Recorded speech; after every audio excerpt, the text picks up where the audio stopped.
I am Carrie Skelton, a registered dietitian nutritionist, and today I will be making fudgy black bean brownies.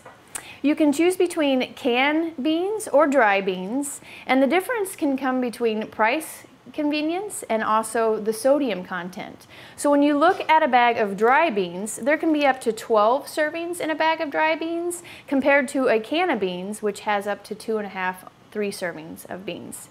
And also, when you're looking at that cost comparison, this is about $1.49 for 12 servings of beans, and this is about $1.79 for 2.5 servings. And then you have a lower sodium content in dry beans.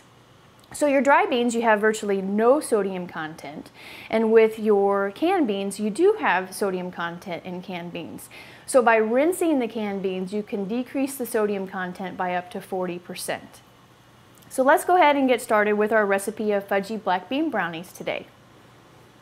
We have our can of beans, and I did rinse those before we put those in the recipe for today. And this is our cocoa powder. And this recipe may also be found on the Bean Institute website. We're going to add our sugar. Make sure we get all the cocoa powder out of there. There we go. And our eggs. And I'm going to save the chocolate chips to add those until the very end so that I can stir those in. And then in this recipe, we chose to use applesauce instead of canola oil to decrease the fat content. So this is my 3 tablespoons of applesauce.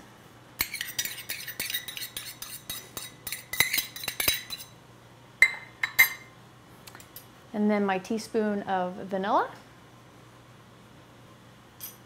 And half a teaspoon of our baking powder. And then we're just going to use a pinch of salt. There we go. So we've got all of our ingredients in the bowl, and I'm going to go ahead and mix these together.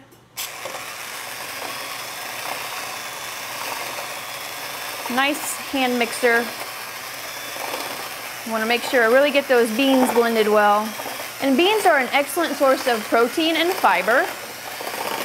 So in addition to this being a sweet and tasty dessert, it's also going to be a dessert that is higher in protein and fiber.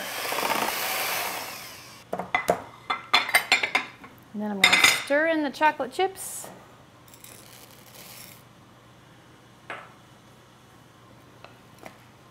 So I'm stirring the batter and I'm adding the chocolate chips into the batter for our fudgy bean brownies. Making sure that's nice and smooth. Since we have added the applesauce instead of the canola oil, these are going to be a very low fat treat. Okay, so we're going to put the mixture for the black bean brownies into an 8x8 baking dish. So I've got all the brownie batter in my 8x8 baking dish, and I have the oven preheated to 350 degrees. So I'm going to take these brownies, place it in the oven for 30 minutes, and then I'm going to test them with a toothpick to see if they're almost done. And if it comes out gooey, then I'll put them back in the oven for another couple minutes.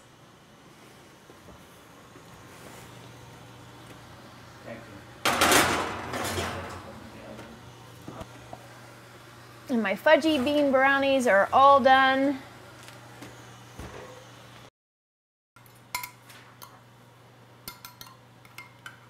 Yep. For this recipe and more delicious recipes, please visit beaninstitute.com.